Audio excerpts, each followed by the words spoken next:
ustedes, muy buenas noches, bienvenidos a Estado Nacional en este día domingo 17 de julio. Estamos exactamente a 7 semanas del plebiscito del 4 de septiembre y estamos aquí con dos invitados para precisamente enfrentar el texto constitucional, el texto propuesto, defender el apruebo y el rechazo.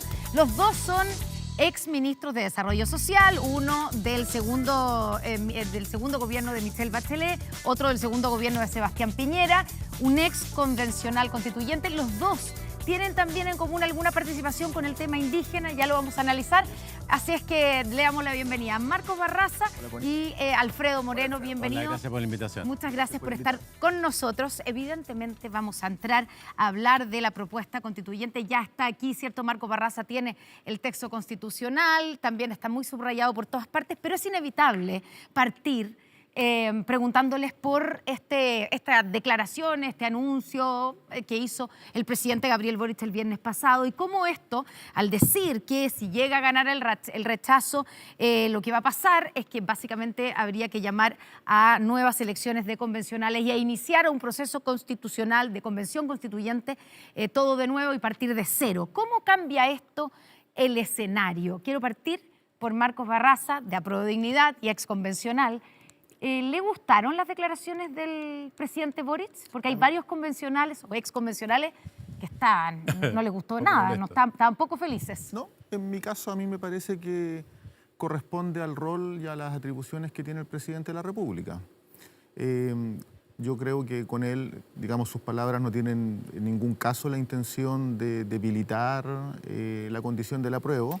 Creo que el apruebo goza de buena salud, se está desplegando en los territorios, se está incrementando la adhesión por parte de la ciudadanía al texto constitucional conforme va conociendo las normas. Pero no es reconocer de alguna manera que está ganando el rechazo. Es que el presidente tiene que ponerse en la hipótesis A y en la hipótesis B. Pero eso le habían dicho que no, que había que ponerse, pero no decirlo públicamente. No, lo que pasa es que yo creo que la ciudadanía también tiene que tener claridad respecto de los alcances del rechazo.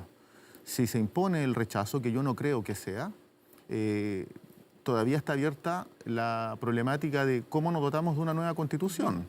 Y la ciudadanía fue clara, prístina en el plebiscito de entrada respecto de definir con un 80% de aprobación que el texto constitucional que tiene que dotarse Chile y reemplazar el texto de la dictadura tiene que ser un texto mandatado a partir de un órgano electo para esos fines, es decir, una convención constituyente.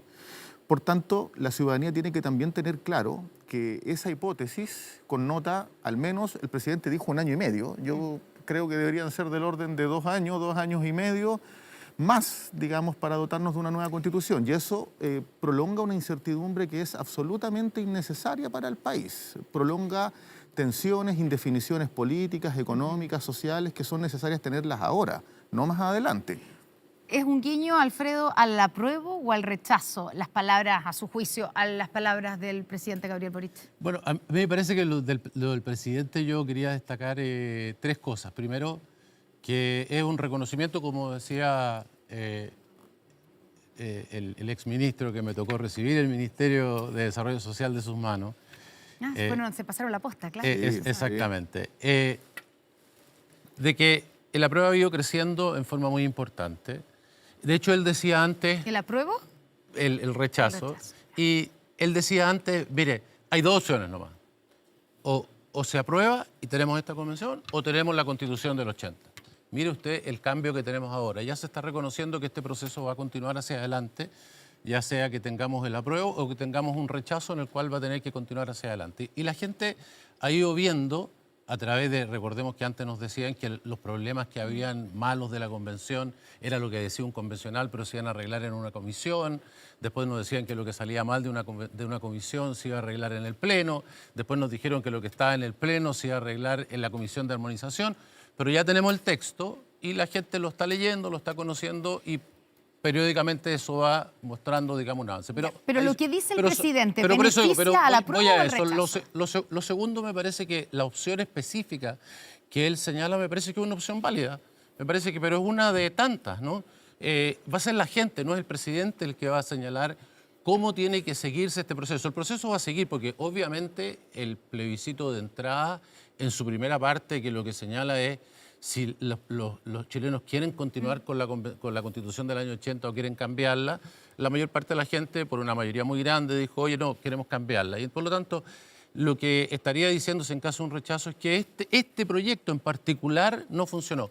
¿Cómo se va a seguir? Bueno, Sí, eso es algo que tendrá que discutirse. Ahora, una cosa importante, que me parece que es el tercer aspecto, lo que sí, y creo que él no lo mencionó, pero creo que está implícito,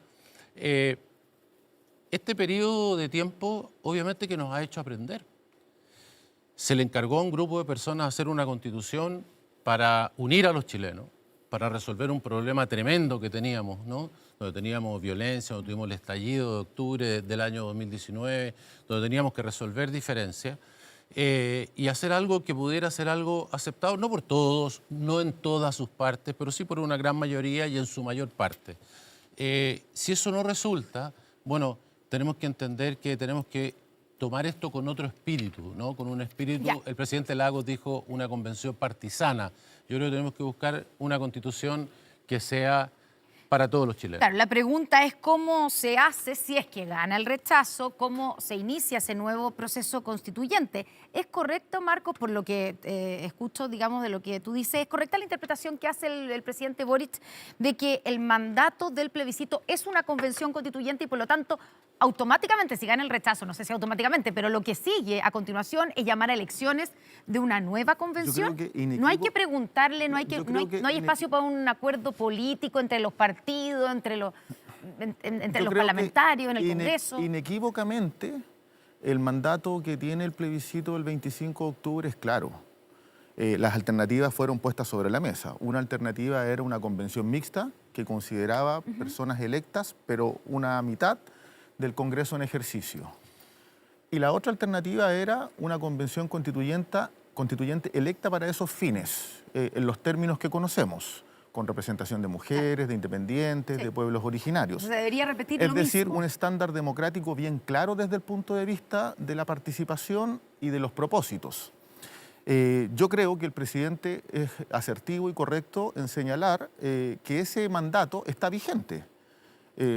Porque claro, lo otro, si gana el rechazo, ¿no termina este proceso como tal? No termina este proceso como tal. Hay un mandato abierto. Y el problema sería una interpretación mañosa de que fuera el Congreso, que es poder constituyente, que es en consecuencia incumbente, o en su defecto una comisión de expertos, que sería algo equivalente a la comisión Ortúzar de la dictadura. O sea, eso no cumple con un estándar democrático.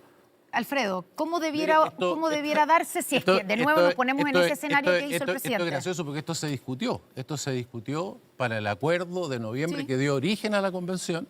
Se formó una comisión que se formó ahí entre los legisladores y se discutió, bueno, ¿qué pasaba si ganaba el rechazo? ¿No? Y entonces una alternativa era que regía la Constitución del año 80, que fue lo que se puso. Eso es lo que quedó, de hecho, eso sale en la reforma constitucional. Por lo tanto, no quedó otra cosa. Pero, y Marcelo Díaz fue el único que propuso, que dijo, bueno, no, en ese caso se repite esto. De hecho, entonces, esto, digamos, ya eso se sancionó. Entonces, la cosa legal yo creo que está bastante clara, pero el punto no es el punto legal. El punto es, los chilenos efectivamente quieren modificar la Constitución. Ahora, ¿cuál es la forma? Yo creo que estamos dejando de lado... Más que modificar, es una nueva Constitución. Exactamente. Claro, exactamente. Sí, lo que pasa es que hay que precisar eso. Una sola cosa. Pensar que pasado un año y algo, las cosas son exactamente iguales y que los chilenos no aprendimos nada y que este proceso no ha sido un proceso doloroso y difícil de ver todas las cosas que vimos de cómo funcionaba esa convención. Y si hay un rechazo de lo que significa el proyecto que se presentó, porque apartamos esto, partió 80% con aprobación. O sea, si esto no tiene 50%, ustedes imagínense lo que la gente... Hay mucha gente que le encantaría aprobar. Lo que quisiera es una buena, nueva constitución. Entonces, el problema acá es de qué manera incorporamos las experiencias de lo que pasó. Recordemos que incluso en el plebiscito no estaban los escaños reservados, no estaban las normas de los independientes. Todas esas cosas se hicieron después del plebiscito, así que no estaban en la norma. Pero, algunas de ellas. Las que estoy mencionando, no otras. No. Las que estoy mencionando. Pero en todo caso, vuelvo a insistir, ¿quiénes van a tener que decidir cómo se va a hacer? Los chilenos. A los chilenos hay que ¿Pero eso qué consultarles cómo lo significa? quieren ¿Que hay que hacer. hacer un plebiscito de nuevo con alternativas? El presidente y el Parlamento tienen que definir cuál es el curso que van a seguir y Yo creo tendrán que, una yo- vez que yo- deciden yo- cuáles son las yo creo opciones, que la cuestión le de tendrán que fondo- preguntar a las Yo personas. creo que la cuestión de fondo no es soslayar la crisis política que vive el país. O sea, pretender acotar la discusión sobre el texto constitucional a modificaciones menores, pretender restringir el carácter soberano de un proceso constituyente y argumentarlo desde el punto de vista de las dificultades, los problemas, los defectos que haya tenido la Convención Constituyente, no puede ser el argumento para soslayar el mandato popular. Y el mandato popular es una constitución redactada por una convención electa. Eso es bien importante. Porque No es una nueva constitución y que el no, cómo no, pueda no, ser, es que por ejemplo, es que el cómo no está, sometido a un plebiscito. el cómo no está disociado. Porque, o sea, ¿qué legitimidad tendría un proceso constituyente en esa hipótesis donde es una comisión de expertos? Si la constitución de la dictadura fue redactada por una comisión de expertos, pongámoslo en esos términos. Y el Congreso yo no percibo que tenga, en tanto poder constituyente, más legitimidad que una convención mandatada por el Pero pueblo. se le puede preguntar a la gente. Ni menos. Pero se le puede Fueron preguntar a la gente fueron a través de elegidos un al mismo tiempo. Pero se le podría preguntar, pasa eso es es lo que han propuesto es que algunos. el mandato- Poner esas alternativas, una Mi nueva opinión convención, una comisión de Ahora, expertos. lo de ¿Sí? fondo es que se reinicia un proceso y ese proceso prolonga las indefiniciones políticas, sociales y económicas, porque este no es un problema de buenismo. Si aquí lo que hay una constitución obsoleta que no sirve para el Chile del futuro. Tenemos una constitución de abusos, no de futuro, no de progreso, no de bienestar. Ya, Entonces, esa consideración es clave para entender por qué es el mandato popular. Bueno, y ahí la pregunta, vuelvo a hacerla para que comparemos igual, es la interpretación que se hace, porque digo que hay diferentes interpretaciones, pero lo que tú dices, Marco, es No, pero legalmente directamente... no hay dos interpretaciones, lo de él no es legal, supongo. O sea, es un tema y- de suponer lo que la gente piensa. No, y no, él le no, hace- no, No, porque el es- mandato- no es suponer, o sea, hay un 80% que No, votó pero por el digo, apruebo para una pero convención constituyente. O sea, el supuesto es que si el le dato más preguntamos duro, de nuevo va a es ser el- lo mismo. Es el dato más duro. O sea, el dato más No, duro sí, no es una encuesta, no es una percepción. pero mira, es como los hay gobiernos, un 80% ¿no? de personas que votaron por el Hace 4 apruebo. años eligieron a Sebastián Piñera, hace pocos meses eligieron a Boric, después van a elegir a otra persona. La gente cambia, tiene opiniones diferentes. Así es la democracia. La Hay un democracia, mandato constitucional. La gente tiene opiniones Hay un mandato y aprende, constitucional. ¿no? La gente aprende, escucha y aprende. Sí, por cierto, pero hay un mandato constitucional que está refrendado en las urnas. Eso es muy importante de no perder de vista. Pero lo que está diciendo Alfredo, de alguna manera, es que si llega a ganar el rechazo, no es también una decisión que la gente está diciendo que En las urnas. digamos, en las urnas se está diciendo, claro, que rechaza el nuevo texto, pero también está diciendo que rechaza creo- el proceso perdón, constituyente. No creo que rechace el proceso constituyente. Si uno mira todos los estudios de opinión, la gente no quiere la constitución del abuso, que es la constitución de la dictadura. No la quiere. Claro, No, pero si gana el rechazo tampoco quiere esta. Sí, Eso ya, significaría, si ¿cierto? eventualmente se diera esa hipótesis. Claro. Y también la gente tiene que tener claridad de que el único mandato vigente es el de un plebiscito del 25 de octubre, que en un 80% es bien contundente, 79, y algo, estableció que esto tenía que ser en base a un proceso democrático mandatado a partir de elección de personas. Yo personalmente creo que es más conveniente centrarnos en el apruebo, porque el apruebo permite tener una nueva constitución pero vamos a hablar y de hacer eso los seguro, cambios ¿no? que haya que hacer, digamos, en los solo para tiempos que haya que solo hacer. para terminar eso, me parece que estamos haciendo una discusión que no va al punto. El problema no es si acaso hay que preguntarle a la gente, hay que preguntarle a la gente. La pregunta es si nos quedamos con lo que la gente dijo antes o si le volvemos a preguntar a la gente dándole entre esas esa misma alternativa. Yo es solo lo que he señalado. ¿Y qué es lo que creo que dice? es súper claro. Nadie está diciendo que no se puede hacer de esa manera. Yo partí diciendo el presidente, lo que él plantea puede ser una buena opción. Yo creo que puede ser. Llamar a elecciones de convencionales el problema es que inmediatamente. el problema es que la gente ha visto lo que ha sido esta convención, y eso es lo que hay que entender para que haya un rechazo. Estamos en ese escenario, ¿cierto? Para que haya un rechazo. Ese es el escenario que estamos haciendo la pregunta. Para que llegue a haber suceda, rechazo, no para hubo que eso adhesión. suceda, el mandato de hacer una cosa que represente a la ciudadanía, que se le ha encargado a esas personas, no se habría cumplido. Este es el problema central. Entonces, pero- repetir el proceso No, de no, la pero- misma manera, al menos va a necesitar algunas modificaciones en cómo se incorporan, creo- cómo se yo- decide, cómo se hace. Yo Entre creo paréntesis, que en la suma y ustedes las saben que... restas, en la suma y las restas, el único mandato real es el del plebiscito del 25 de octubre.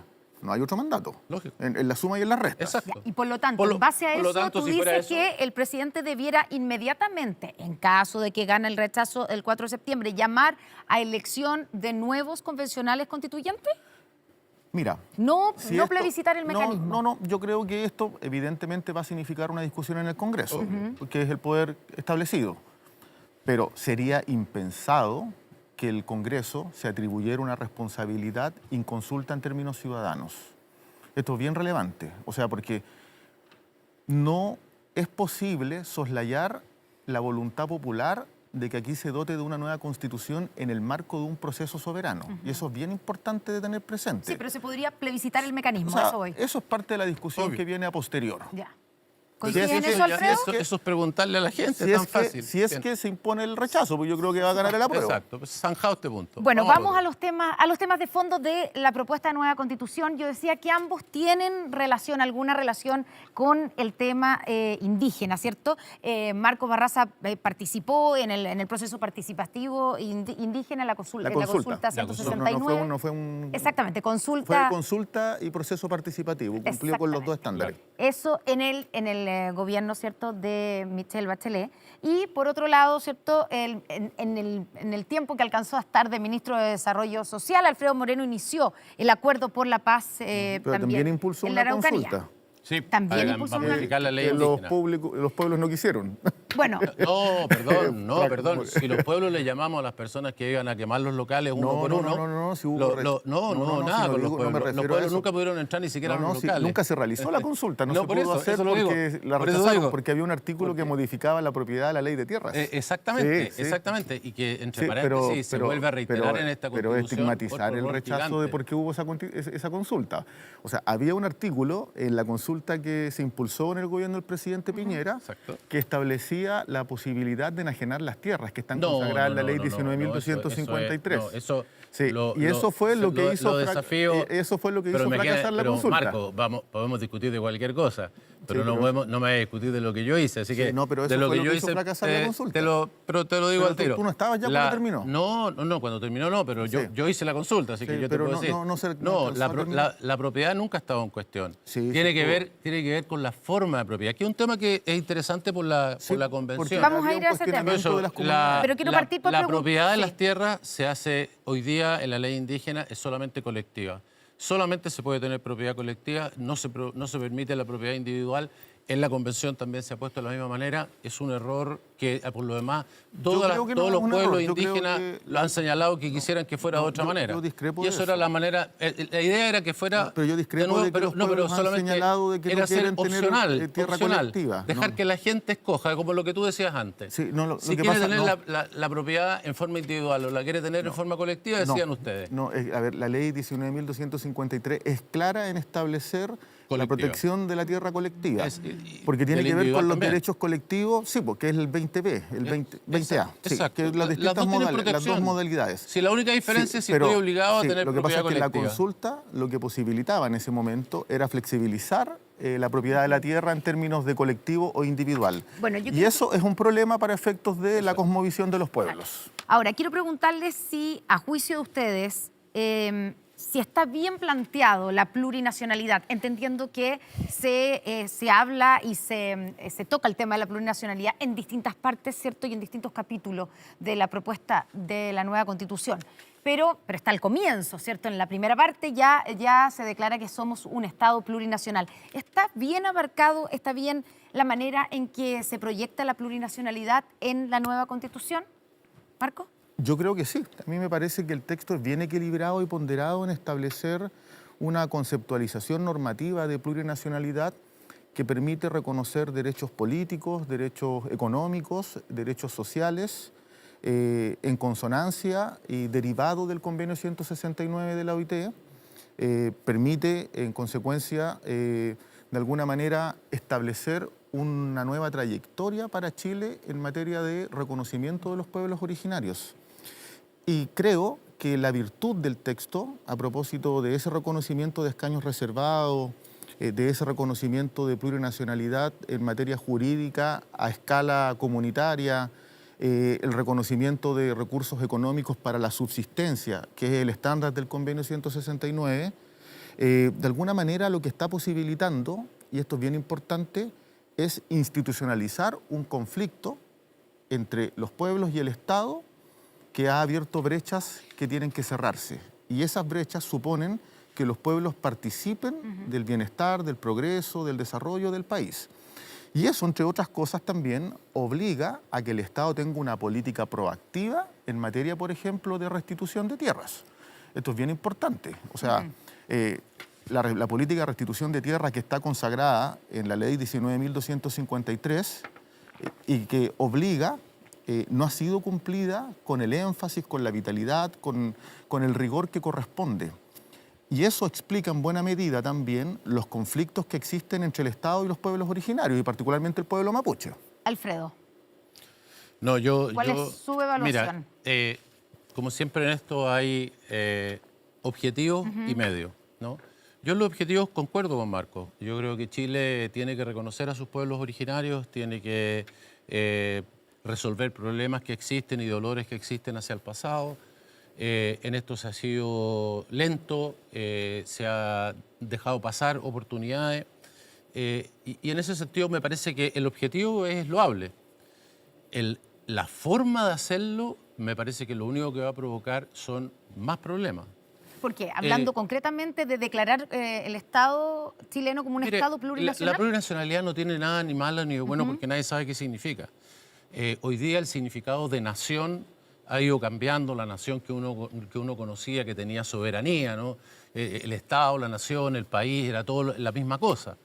Pero hoy día hay un filósofo muy reciente que dice la nación es lo que los nacionalistas quieran decir que es una nación, porque es cualquier cosa, ¿no? Se declaran naciones en cualquier lugar. Entonces, el problema acá es si acaso tenemos condiciones para convertir nuestro país en universos separados.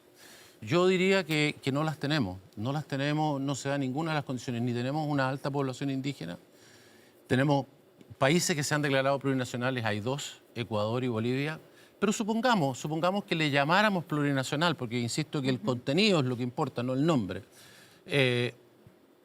Las cosas que se establecen son las que a mí me preocupan. Voy a decir, por ejemplo, el consentimiento previo. Aquí se ha discutido mucho qué es lo que significa, dónde está. El artículo 191. El artículo 191, mire, en el menor de los casos, significa un problema enorme a nivel de las regiones, a nivel de los municipios y a nivel de las autonomías, porque dice que solo se refiere a ese capítulo, a pesar de que dice expresamente que se refiere a la Constitución, a los derechos de la Constitución. Pero espérate, voy a ir, te cedo la palabra al tiro, Marco. Dice, los pueblos y naciones indígenas deberán ser consultados y otorgarán el consentimiento libre, previo e informado en aquellas materias o asuntos que les afecten en sus derechos reconocidos en esta Constitución. Exactamente. Pero está contenido en el capítulo de exactamente. Por eso, como sabía que eso me iban a decir, en el mejor de los casos, porque evidentemente muchos van a ir a reclamar el peor de los casos, que es todos los derechos. O sea, no podríamos cambiar la Cámara de las Regiones, no podríamos cambiar la Cámara de Diputados, no podríamos hacer nada, ¿no? Porque yo tengo aquí, mire, esto de acá, no sé si se alcanza a ver en la cámara, pero yo tengo aquí marcado en color azul, todas las cositas en color azul son temas que tienen que ver con temas indígenas. Ya. Y usted puede ver la cantidad que hay. No hay una parte de esta Constitución que no tenga, digamos, algo que ver con el tema indígena, porque está en todos los temas. Si nada de eso se pudiese cambiar, afectaría a todo. Si se puede cambiar solamente lo que afecta a los temas de las autonomías territoriales, igual la cantidad de cosas a las cuales afecta es enorme. Todo lo que tiene que ver con las cosas que tienen que ver con las regiones, que ahora son autónomas, las comunas, que son autónomas, las autonomías territoriales indígenas, que también tienen autonomía, autogobierno, autodeterminación. Entonces, bueno, ese es un primer problema. El segundo, el pluralismo jurídico. El pluralismo jurídico, yo estuve mucho tiempo en desarrollo social y soy bien franco, no sé, Marco a lo mejor me puede corregir, pero yo en todo el tiempo que estuve, nunca, ninguna comunidad de ninguno de los pueblos me pidió que tenía que tener un sistema de tribunales diferente. Esto no quiere decir que no se puedan tener. Estados Unidos tiene en 3 partes pequeñas, acotados. Mire, yo le puedo decir, por ejemplo, en el caso de Bolivia, ¿no? En el caso de Bolivia, en el caso de Ecuador, tienen justicia indígena. Yo le voy a mencionar, por ejemplo, cómo es la justicia indígena en Bolivia. Esta es la Constitución de Bolivia, ¿no? Aquí está, estoy leyendo la Constitución de Bolivia para compararla como está puesto aquí la justicia indígena. Dice, la jurisdicción indígena originaria campesina se ejerce en los siguientes ámbitos de vigencia personal, material y territorial. 1. Está sujeta a esta jurisdicción los miembros de la nación o pueblo indígena. En lo que nosotros tenemos no dice a quién afecta. No se sabe si usted tiene un problema con una persona que es indígena, cuál es la justicia que le corresponde. Segundo, esta jurisdicción conoce los asuntos indígenas originarios de conformidad a lo establecido en una ley de deslinde jurisdiccional que va a determinar dónde es. Tercero, esta jurisdicción se aplica a las relaciones y hechos jurídicos que se realizan o cuyos efectos se producen dentro de la jurisdicción de un pueblo indígena. Ya, hecho el punto. Eso, lo que usted está diciendo es que no hay límites en el pluralismo jurídico. Entonces, no, yo lo que le quiero decir es quisiera refutar. para que vayamos... Has hablado mucho. Has hablado mucho. A ti te parece mucho, a mí me parece poco. O sea, que siempre es relativo, eso es lo que va No, sí, pero ya. No, pero digo, solo... Marco Barraza. Me toca. Sí. Mira, básicamente... ¿Qué le responde a los, dos digamos, a los argumentos. emplazamientos, los argumentos de Alfredo Moreno? de la situación de la consulta indígena. Hay dos alusiones a materias de consulta. El consentimiento. Sí, lo que pasa es que hay dos alusiones. Una, respecto de los mecanismos de consulta, el texto es preciso en establecer que tiene que existir una consulta indígena previa, libre, informada, en materias que afecten directamente desde el punto de vista de acciones administrativas o legislativas por parte del Estado. Y eso hoy día en Chile existe. Está regulado en la ley indígena, hay un decreto, el 66, si no me equivoco, el 60, que regula ese procedimiento de consulta y es conforme a ese procedimiento que se han hecho todas las consultas. Lo que establece respecto del consentimiento previo, libre e informado es en el capítulo de autonomías regionales y particularmente respecto de los mecanismos de participación. A mí, en todo caso, me parece del todo lógico o razonable que si el pueblo aymara lo van a desplazar de un territorio a otro territorio, puedan tener su consentimiento. Porque estamos hablando de desplazamientos en territorios específicos. No estamos hablando de reformas constitucionales y otros ámbitos de acción que están debidamente resguardados, que no hay consulta ni hay consentimiento previo, libre e informado. O sea, tú dices que solamente... Solo para efectos regionales y solo para efectos de las comunidades específicas. Y en el caso del... pero distingamos eso de los desplazamientos. Pero mi experiencia vital... Usted conoce bien lo que está hablando. Mi experiencia vital en materia de consultas indígenas que me tocó conducir más de una, es que en general los procedimientos de consulta parten con una consulta respecto si hay consentimiento. Y cuando no hay consentimiento, hay consulta. Y la consulta está arreglada. Entonces, yo creo que esa es una naraca que ha hecho el sector de derecha precisamente para desconocer derechos que ya están garantizados en la actual legislación y que ahora tendrían rango constitucional. En segundo lugar, respecto del pluralismo jurídico, efectivamente Estados Unidos tiene pluralismo jurídico, Canadá, Nueva Zelanda, y yo comparto... Claro, pero tienen ciertas limitaciones que aquí no quedaron. Pero aquí hay limitaciones específicas. Unidad jurisdiccional, subordinado a la Corte Suprema. Sí, la Corte Suprema siempre da la última palabra. Pero eso, a propósito de cualquier impugnación, está subordinada a la justicia ordinaria. O sea, no es una cuestión menor. Me parece que además cuando se establece que está subordinada y tiene que ser coherente con los derechos fundamentales y con los tratados internacionales suscritos por Chile, está teniendo toda la cobertura en materia de igualdad de justicia ante la ley. Y además, el texto constitucional consagra la igualdad ante la ley. Ahora, si ustedes me preguntan, yo creo que cuando se legisle, porque esto se va a aprobar, la nueva Constitución, no va a haber ninguna dificultad interpretativa. Es más, la justicia indígena tiene un carácter conciliatorio. Si uno mira el capítulo sobre justicia, sistemas de justicia, a su vez, establece una justicia vecinal que también es comunitaria. Entonces, aquí esto es querer confundir a la ciudadanía.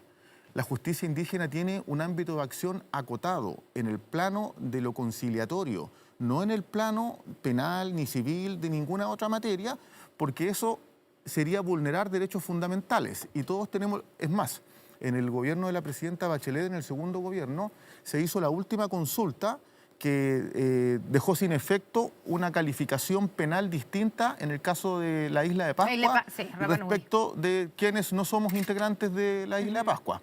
Entonces, eso está debidamente establecido en la normativa. Lo otro es chamullo. Ya, se nos acabó el tiempo, lo siento, vamos a tener que, pero vamos a seguir, por supuesto, conversando sobre este tema, analizando la propuesta de nueva Constitución. Asumo que apruebo y rechazo, Apruebo ¿cierto? total, apruebo Ya. total. Y solamente una pregunta, nunca nos quedó claro, porque estuve buscando ahí, Alfredo Moreno, porque usted nunca quiso decir públicamente cómo había votado en el plebiscito de entrada. Yo ¿Aprobó o voté rechazó? Ah, rechazó, entonces va por 2 rechazos. Sí. Rechazo doble, ya. Y voy a votar apruebo nuevamente, muy contento. Alfredo Moreno, Marcos Barraza, muchas gracias por haber venido a Estado Nacional a compartir este panel sobre la propuesta de nueva Constitución.